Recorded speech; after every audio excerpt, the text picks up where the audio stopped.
friendship is important. To me, your 20s are about go-getting. They're about discovering yourself. It's about figuring out what you like. Hello, you beautiful people. This is Akushla once again, and I am conducting an up close with our very special guest, Davida. Hi, Davida. Hi, how are you? I'm good. Isn't she beautiful, guys? Oh my god.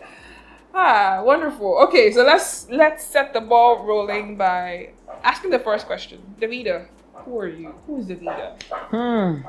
Actually, so Davida is one of my middle names. Oh. Yeah.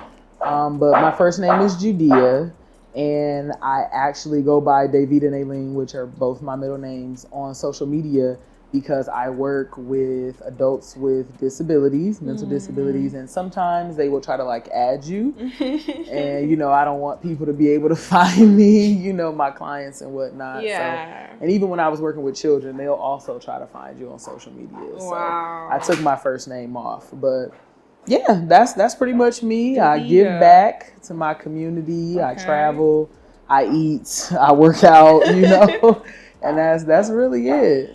Oh, okay. So, were you named after someone or? No. So Judea is actually in the Bible. It is really, if you look in the Old Testament, it's Jerusalem, and so it's a nation and a whole nation. And so my mom and my aunt, they were going with J's at the time. So my mom's name is Jacqueline. My aunt's name is Jetty. And she named her two children J's.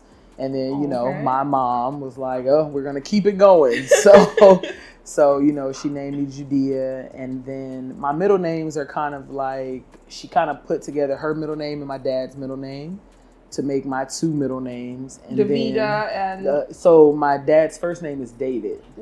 So she just did Davida. And then Naileen is my second middle name. And her middle name is Nadine. And his middle name is Lee. So she just kind of combined them to make Naileen. And then I also have two hyphenated last names, which is, his surname and her surname. So it's a whole thing, but y'all don't be trying to get on my government. So yeah. Okay, that's interesting. So what was your childhood like?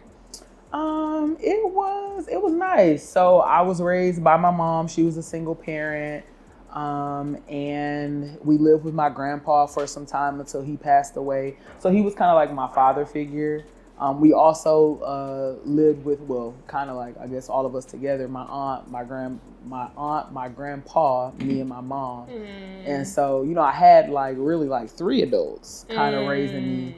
But, she was a single parent. My dad really wasn't involved. Not really. He wasn't involved. And, but I had a good childhood, got a lot of I shouldn't say a lot. I have cousins on my mom's side that I'm close with. So that's the closest thing to siblings. Yeah. And, it was nice, got to travel a little bit. My mom worked 3 jobs. She was in the military. She worked for General Motors. And then she also taught school. So that's tough. Yeah. So she was doing a lot, but tough. It afforded some great experiences. So I'm thankful. Okay. Yeah. So when we're talking about your childhood, do you have any particular experience that you would say it's memorable, something that you look back on from time to time? Oh, for sure. So my grandmother was a big advocate for, learning history and where you come from, right? And so we were in a program, and I say we meaning my cousins and I, but because my mom kind of, got behind my grandmother in supporting the idea, I was probably one of the only grandchildren who, really was always involved in these type of programs. But the program I was going to mention, it was through the NAACP, so the National Advancement for Colored People, if you all look that up. But anyway, it's an organization in the U.S. That really back in the day, so in the 60s and things like that, when we were fighting for equal rights, I guess we still kind of are. But yeah, so they were very instrumental in helping Black people achieve different goals. And so after those years, the 60s, the 70s, the 80s, so then moving forward, I was born in the 90s. they started having programs for children. And so one of the programs that stemmed from the NAACP in Flint, Michigan, where I'm from in the U.S., was a program called Freedom School. And the NAACP president is the lady who founded this Freedom School. And the idea behind Freedom School was to teach the Black children in Flint, Michigan about Africa. And so, through Freedom School, through the NAACP, I had the opportunity to visit Senegal and Gambia when I was 10. So crazy experience, it was just your wildest dream, going to a continent where the people look like you. So that's probably the dopest childhood, memory, because you can't really replace that. Yeah. Oh, that's nice. Yeah, it was nice. That was nice. Okay, so let's talk a bit about sports. Because I heard that you're a footballer. I am. So I play American tackle football, women's tackle football. I play in a league called the WFA, and that's the Women's Football Alliance. You can find us on social media. And so we play, and how many teams do we have? Almost, I would say, I think it's definitely like 40 teams for sure. But I would want to say it's even more than that.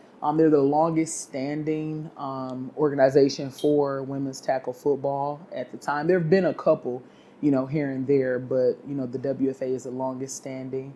I play on a team called Derby City Dynamite out of Louisville, Kentucky. Hey, y'all. And so real nice. I played in Michigan at, where I'm from at one point, out of Lansing, Michigan. And yeah, it's just been really cool. I was always into sports. I tried cheerleading at one point, but no, that didn't go well. You got to be real chingalingy to do those type of things.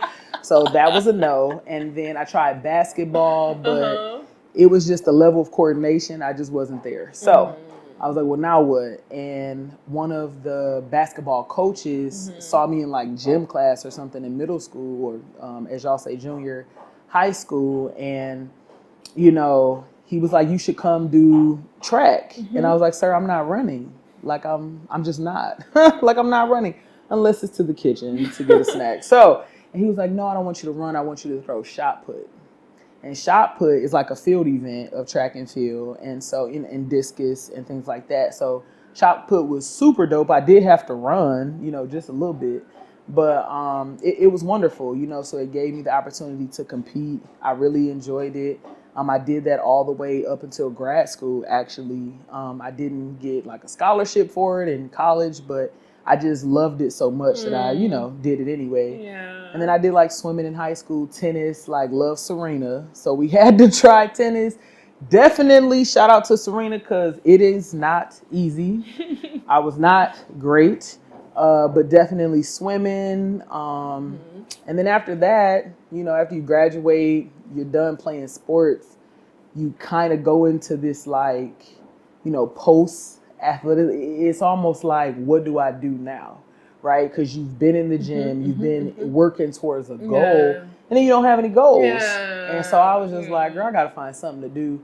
And so I got into powerlifting, which was nice, but I didn't have a coach. And so if you know about like powerlifting or lifting weights, you need someone to kind of correct you, because when you're going to compete, there's certain, you have to meet certain goals. So when you squat, you have to squat so low. Well, I can't see underneath me, right? You need somebody standing behind you to say like, hey, go lower or whatever. And so it was just kind of difficult to compete and not have a coach. So I left that alone, and I had a friend that I used to do some like boxing with just for weight loss, not to be Clarissa Shields or anything. So he said, you should get into football, check it out. And I was like, yeah, so is it co-ed? Like, am I playing with guys? Like, yeah, I'm totally down. Sign me up where the guys are. But come to find out, he was like, no, it's all women. I was like, well, I'm not about to sign up for that. That doesn't seem like fun. So, yeah. But I ended up going to a game, going to a practice, and I just liked it. So I kind of stuck with it. Oh, wow. Yeah. So how long have you been playing football? So I'm coming up on my third season. One season was in Michigan, and then I had my first season just this last year with Kentucky. So yeah, I'm coming up into my third season. So yeah. in season, that's a year? Yeah, I say, so when you say season, I guess, yes, it is a year. So I guess in sports, your season is only for so long. So you really only train, practice, compete for 6 months. So that's a season, but really it is a year because, then a next season occurs. So yes, so I've played 2 years, one in Michigan, one in Kentucky, and I'm going into year 3. Okay, So, yeah. okay, that sounds great. So what is a typical training session like? So by myself, I usually start with, some type of cardio, whether it's like just running around the track, whether it's on the elliptical. I don't really do the bike because I don't feel like I sweat enough, so I don't feel like I'm warmed up. But, like a 10, 15-minute warm up as far as whatever type of cardio you choose. Then I usually go into some stretching, and I take my time stretching, so probably about 30 minutes to stretch. Listening to, some good Afro beats. And then, so at my gyms, they usually have like saunas where you go and you sit and you can sweat. So like in Ghana, it is a sauna. You don't need to go and sweat somewhere. Yeah. But, I'm from a state that's usually kind of cool. So, we have to create heat. And so I would go into the sauna for about 30 minutes and just sweat. So by the time you come out, like you're ready to like really get into the workout. So if I'm doing weight training, it just depends on what part of the body, if I'm doing back, arms, legs, whatever. And so I do about probably like 6 different exercises, probably about 100 reps. And you just go through like a cycle of going to each exercise until you're complete. And then I usually do like a cool down. And so I pick usually the same machine. Like, so if I ran around the track, I'm going to run, but it's going to be a light jog. If I did the elliptical at level 7, then I'm probably going to do the elliptical at level 3 as the cool down. Okay. And that's pretty much it. If it's a cardio day, I'm going to do some jump rope. I'm probably going to do more running. Might even do some swimming. It just depends on like how I feel. That's kind of like my freebie, that I give myself. But, high intensity things like jumping jacks or air squats or even jump squats, to really get your body into sweat mode, So yeah, those are my workouts for myself. Now, when I go to practice, totally different. We're hitting and where, some people are passing, and sometimes you have to break up into groups and, you're working on your moving as a unit. I'm a line woman, so we have to move as one to open up a hole so that, the running back can come through, or, if the quarterback is passing, just, you try to open up and move people out of the way.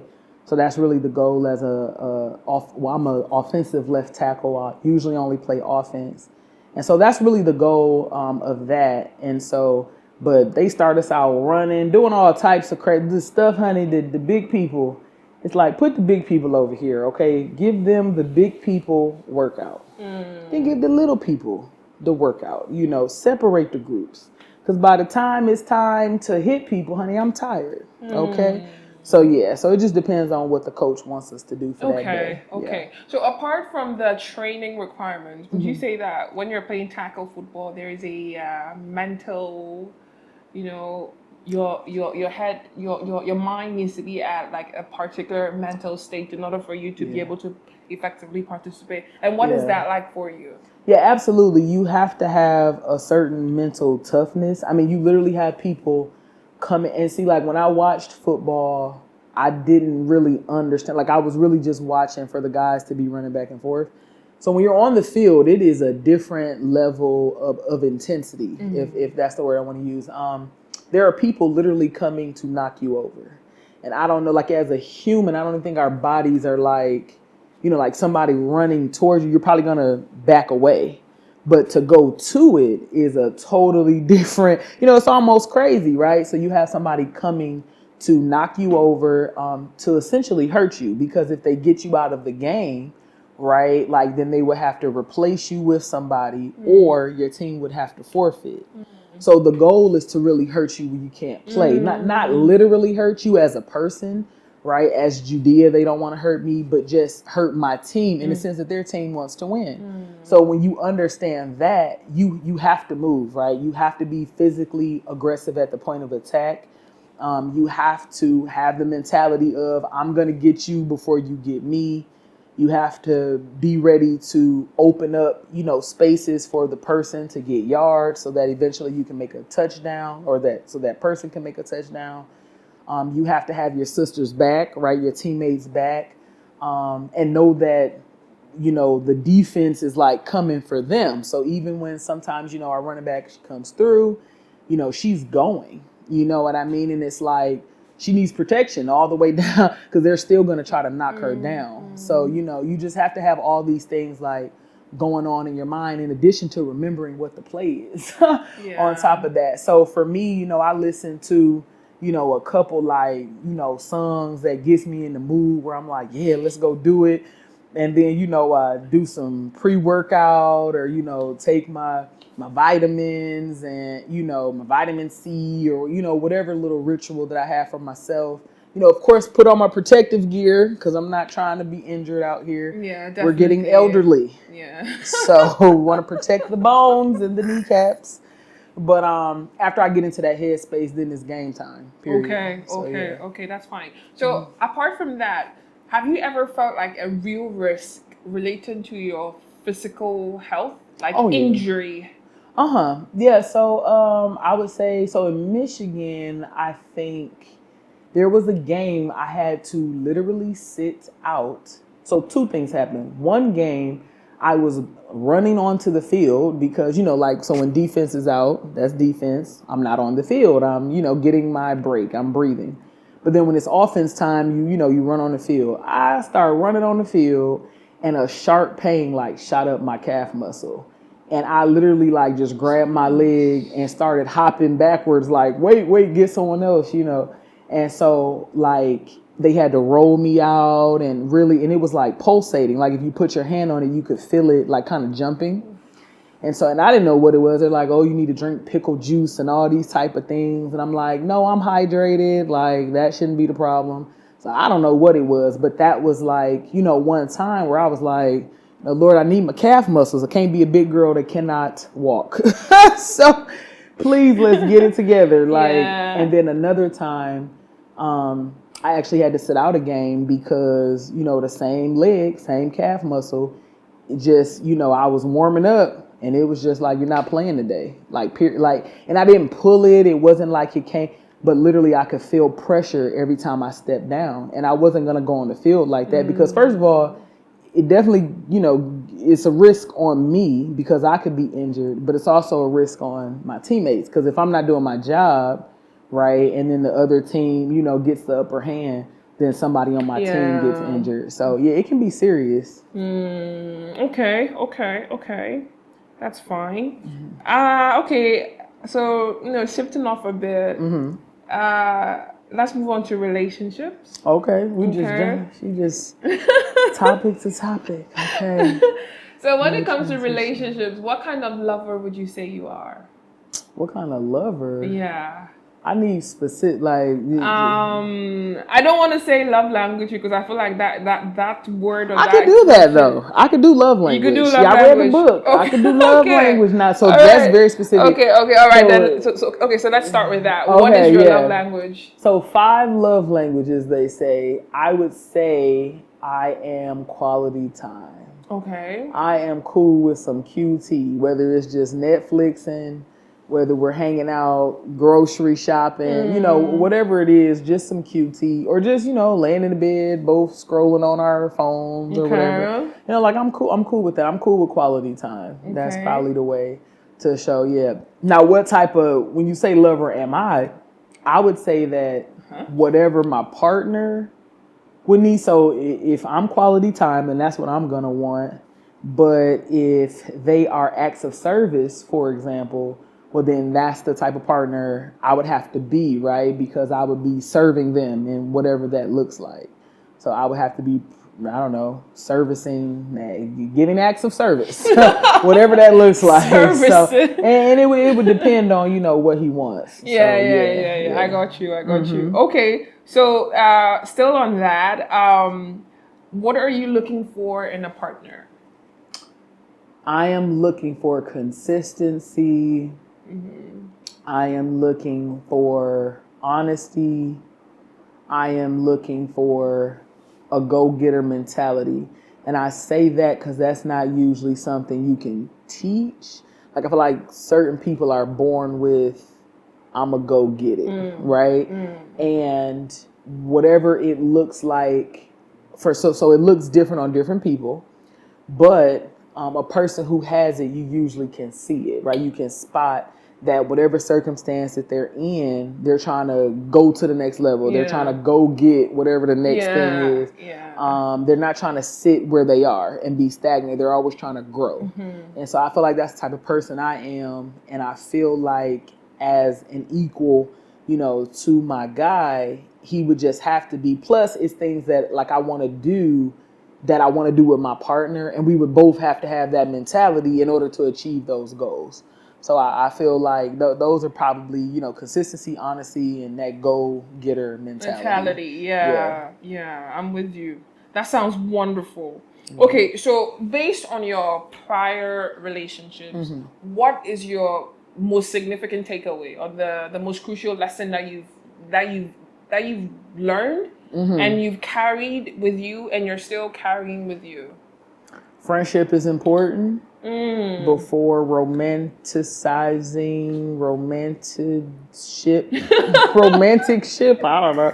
Like, I just feel like for baseline purposes, we have to like each other. So I feel like there have been, now see, I've only been into what we would, call serious relationships. So I don't count like senior high school, junior high school, middle school, whatever that is, school age. Like, so I'm talking about 17 and up, really like almost probably 21 and up, 20 and up, 18 and up. Let's go with that. That's when they say you're an adult. So 18 and up, I've only been in 2 serious relationships. The first one, we were friends for a very long time because I was actually friends with his family. And so we're still friends to this day. And he's married and everything, but we had a foundation of friendship. And so even when the relationship didn't work out, like, we were still okay being friends because we genuinely wanted each other to be successful. We genuinely cared about each other. So I think that's important. The second romantic relationship, we were friends. It didn't work out. But that was the relationship where I was like, oh, I might want to be a wife. So the first one, I think I was too young to even have that idea of like, how some little girls think about their wedding. They think about having children. They think about, career, whatever. I graduated senior high school at 17, went straight into uni. And so really I was about getting some degree, and then when I finished with the first degree, I didn't want to really work at the time. And so I was like, let me go get another degree. And when I finished with that, I was like, now I want to travel. So I wasn't thinking about romantic anything. I was thinking about what I wanted to do as a person, as an individual. And so then when I started dating, the second guy, that was the first time it kind of like everything slowed down. And I was like, oh, okay. Well, let me Google, this marriage stuff. Because this might be something I might want to look into later. I still didn't feel like I was mature enough emotionally even. And then even just in age, to me, your 20s are about go-getting. They're about discovering yourself. It's about figuring out what you like. And so for me, settling down in my 20s was not ever on the list. So, I just felt like, I still had time, but I met him in my 20s. So, that was that. So, those are the 2 things, friendship and being a wife. Okay. That sounds wonderful. Okay. So you were on Date Rush a couple of seasons ago. It was a couple seasons. 10 years. No, it ain't been that long. 2 years. 2 years 1 ago. year. A year ago. How long has it been? When the last time I was in? No, I'm joking. I don't even remember. It was last year. Yeah, 2022. Okay. Yeah, season 7. Okay. I think. Yeah. Okay. Yeah. Episode 8. Okay. No, I'm joking. I don't know, but I'll take your word for it. I think that's right. It's on my Instagram, y'all. Go ahead. Okay. No. So I want you to walk me through your Date Rush experience. Like, why So the first question is, what prompted you? Ooh, yeah. Yeah, That's to good. want to join Date Rush. So I was in Ada, hanging out and living my best life, going to In Chin Chin Museum. I think that's how I pronounce it. I don't know, that could be wrong. But anyway, my homegirl and I, we were hanging out, having a great time. Okay. And in the hotel, they kept playing Day Rush. Like literally, I don't know if that was the only channel that they could get, but I was like, y'all don't have this the only TV show? Okay, let's watch it.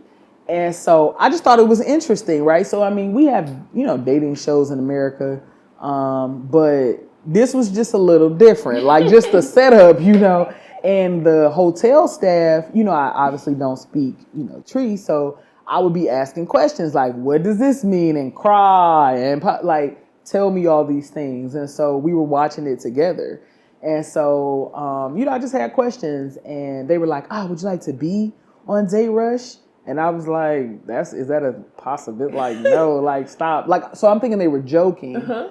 And I was like, well, where is this filmed? And they were like, TV3. And I was like, okay. So when I got back to Accra, I was like, let me figure out where TV3 is. Yes.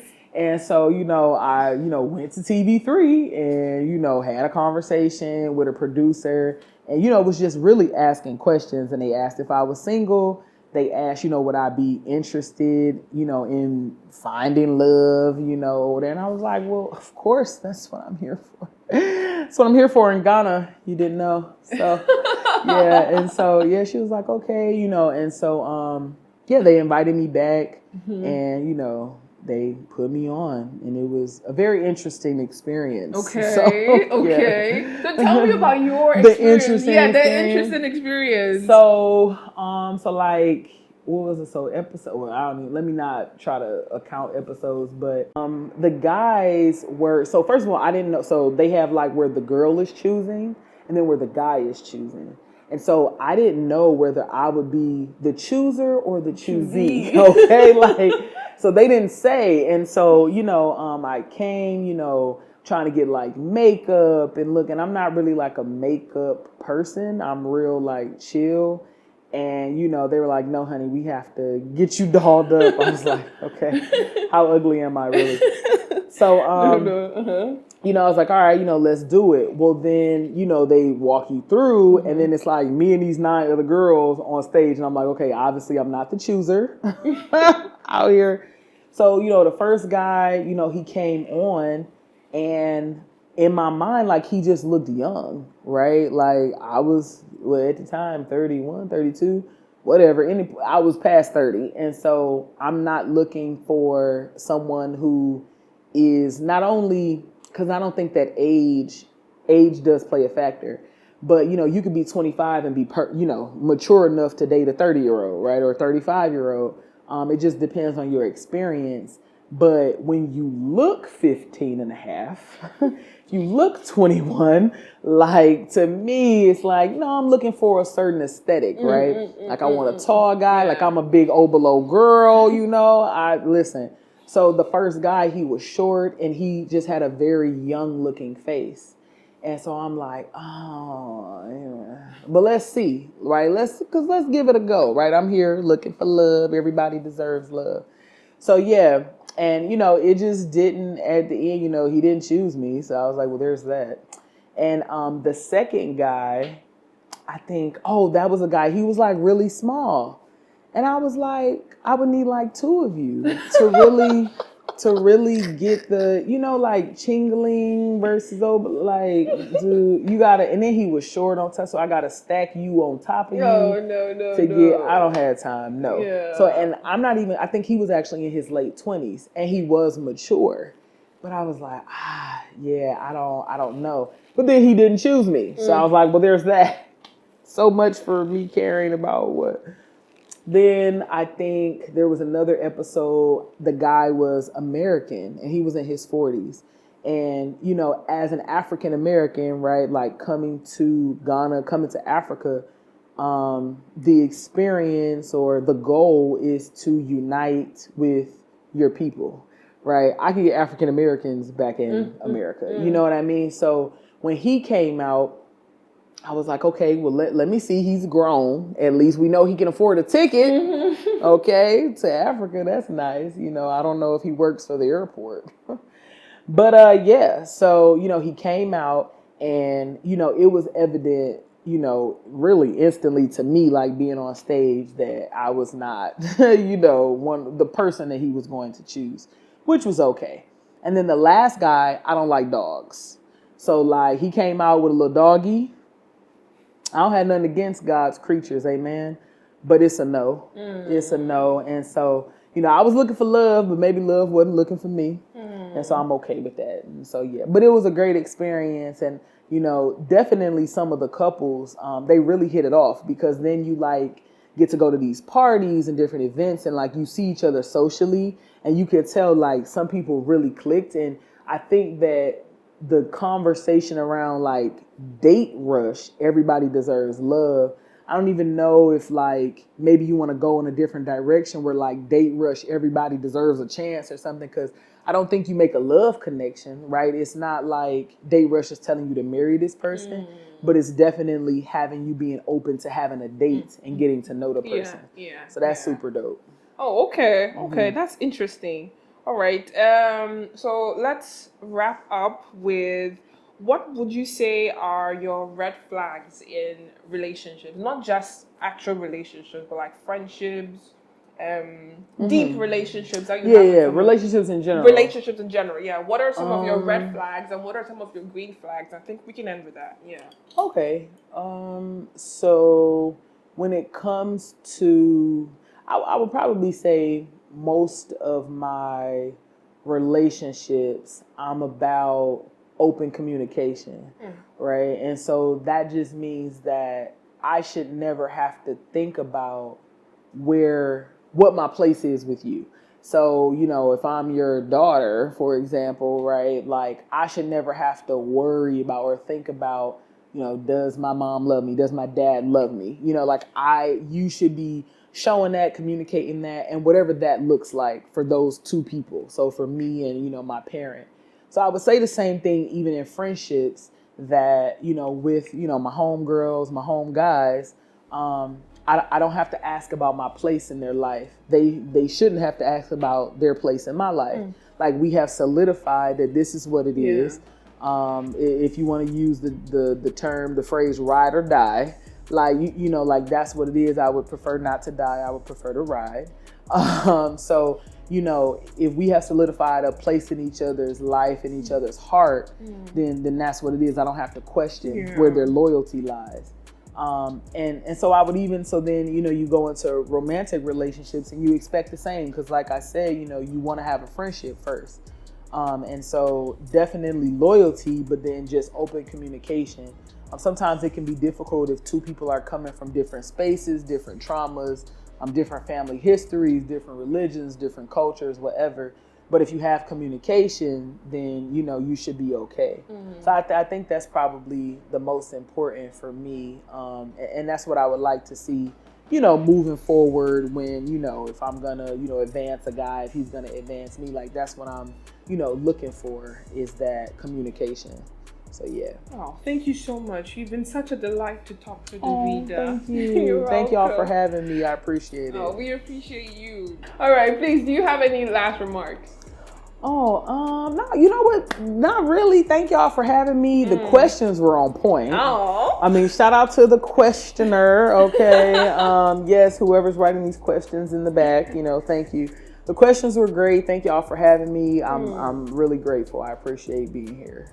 Thank you too. Thank you too. We appreciate you as well, and we hope to interview you one more time when you come back. Yeah, yes, of course. Okay, wonderful. So thank you guys for joining us. Don't forget to like, share, subscribe, and yeah, have a wonderful day.